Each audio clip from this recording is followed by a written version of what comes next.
Hi, this is Scott Garibay, and today we're going to talk about Dungeons & Dragons, and we are going to talk specifically about how Dungeons & Dragons, how Hasbro, the current guardian of Dungeons & Dragons, turns failure into magical dust and uses it to propel the brand forward. It's a really big deal.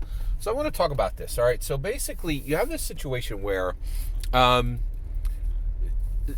D&D just died. I don't know if you noticed it, but like they stopped using one D&D on any of the they're putting out, so they've continued the playtest, right? They dropped the playtest during the 2023 Manic Panic. That 1 month in January of 2023 went from January 3rd all the way up to January 25th. Yeah, January 25th. And basically, during that period, there was this OGL controversy, right? And it was a huge moment in Dungeons & Dragons. But now they're rolling again, and the play tests for the new player handbook are coming out. And this was going to be called One D&D, because there was this hope that Hasbro had that there would just simply be one D&D, and we would move past editions. And the D&D community rejected this immediately and said, we demand that this be called One D&D 6e, simply so that we can continue the edition wars, right? Like, we don't know what would we possibly do with ourselves if we couldn't hate each other over a single number in front of the letter E. Right, and so this is where we've arrived, right? There's D&D, and there's people who want to preserve and protect D&D, and then the OGLers, the OSR, and the Orc, they are massively like preserving and protecting hatred, right? They're like, we protect, the edition wars, we protect the ability to make sure that people can't play every race in a setting, right? And we really. We want to make sure that the word race is preserved rather than species, right? And you saw that early in Project Black Flag. It took them a minute to move. I think they're starting to move off of race because people are like, this is like, oh, and even the choice of the word orc for the open role playing game creatives, right?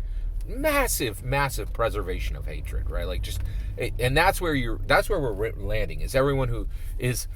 Large portions of the OGL defenders, large portions of the OSR, and large portions of the Orc are like, you guys can try to preserve D&D. We'll do our best to destroy it, and we're going to preserve hatred within tabletop role-playing games. And that's the line, right? And now, if you play Dungeons & Dragons, you are rebelling against the forbidders, and you are choosing freedom, right? What are you a banner carrier for? Are you a banner carrier for forbidding? Right? D&D be gone. You're not allowed to play. You're not allowed to buy, own, read, write, run Dungeons & Dragons?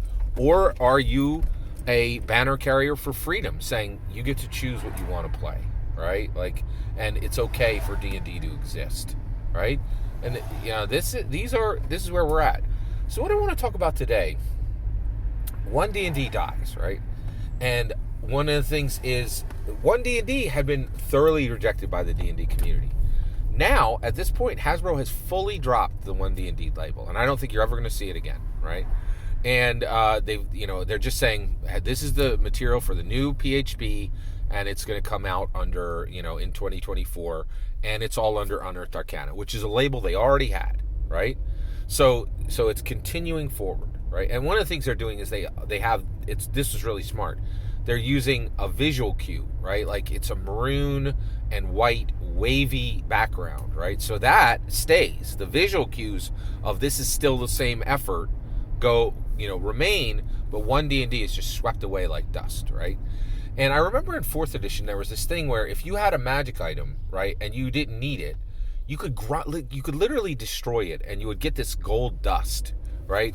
This magical gold dust, and you could sprinkle it and get +1s and other magical attributes on other items, right? And there was a way you could destroy something magical and take those successes to other places. And I think that's exactly what we're seeing with Hasbro right now.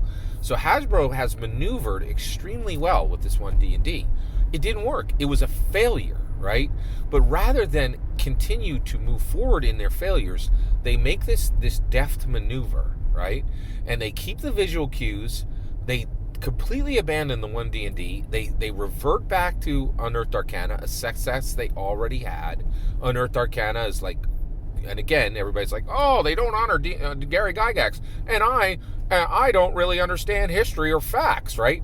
Unearthed Arcana comes straight from Gary Gygax's experimental sections within D&D 1E and 2E, and every single day a new PHB is printed with Gary Gygax's name in it, and modern Dungeons & Dragons is constantly holding up the legacy of Dungeons & Dragons, Gary Gygax's legend in Dungeons & Dragons, and people deny it. They don't want to realize, one of the greatest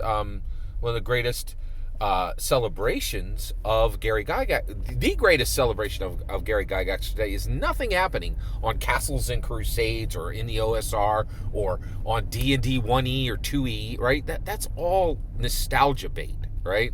And if you really care about Gary's legacy, you play D&D now, right? And so you see Dungeons & Dragons definitely maneuver away from 1D&D, right? And what's really even interesting, too, is the OGL controversy, the 2023 Manic Panic, right? There was a real problem. Like, it was getting out of control, right? And Hasbro, by making this very swift, very smart, very deft maneuver, right? They actually, they popped the balloon of momentum for the OGL, the OSR, and the Orc, right? For Project Black Flag. All those things are meaningless. Massive losses for the OGL, the OSR, and the Orc. As Dungeons & Dragons, it takes the maneuvers that are necessary to turn failure into gold that can be sprinkled on other objects that are already working for Dungeons & Dragons, right?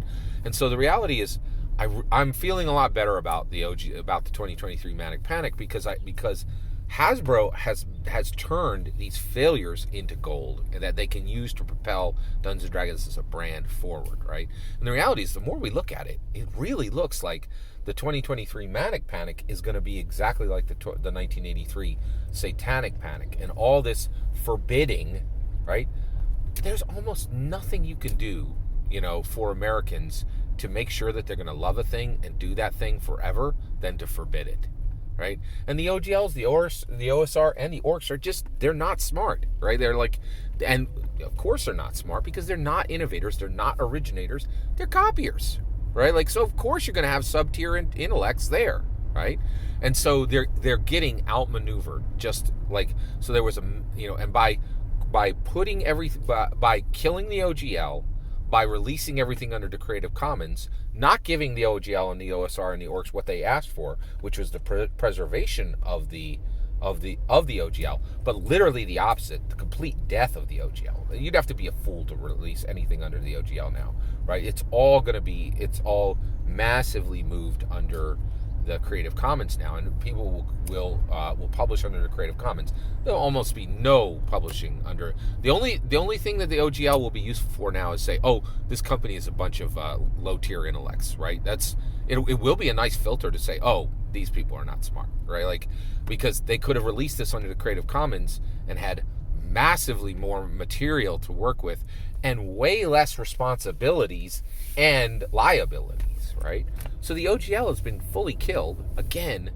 Just this failure from Hasbro being turned into gold that can propel the brand forward. And last is Kyle Brink, right? And he and Kyle Brink rolling out and doing flawless interviews, right, with Ginny D, Nerd Immersion, and Bob Wildberger, outmaneuvering them in every question and showing them all to be rank amateurs, right? Really, he made them all look like rank amateurs. Like, you guys really have no idea what you're doing, and they don't, right? Like, and Ginny D will tell you, like, like, all these people are doing journalism work and being like, I'm not a journalist. They don't even claim efficiency or competency at the thing they're literally doing, right? Like, and Kyle Brink just absolutely virtually roundhouse kicked all of them. And just like, you guys are saying that we're being unfair and that we're not transparent. I'm going to come in and answer every single question, and you guys are going to look like fools, all three of you, right? And they did, right? Like, Dungeons & Dragons, Hasbro is really maneuvering to protect the brand, and I'm happy with it. They've been a guardian for Dungeons & Dragons for 2 decades. They are still doing an amazing job of being guardians of Dungeons & Dragons. And with the death of 1D&D, we see this pattern of failure and maneuver, right? And I didn't put it in here, but where are the successes? The success is every single D&D canon hardback, every D&D product that spans Dungeons and Dragons to broader and broader world connecting and world stranding and world bridging, right? And the movie and the shows, and there are successes constantly. But the difference is, while OSE and DCC and Pathfinder, have these massive, like, they fail out of ignorance. They don't even know what the goals are, right? Whereas Dungeons and Dragons shoots for these incredibly high goals, fails, right? And then turns those failures into momentum for the brand. And that's the difference. That is really, and the reason why is when you're looking at at Hasbro, they've got professionals. These are real professionals who really actually do their job. And on the OGL side, the OSR, and the Orc side, you have massive copier amateur energy. And that's why Dungeons and Dragons wins. Every single word of that is my humble opinion. I'm very eager to hear your humble opinion when you get in the comments and send your traffic. Please consider liking and subscribing, and have a wonderful millennium.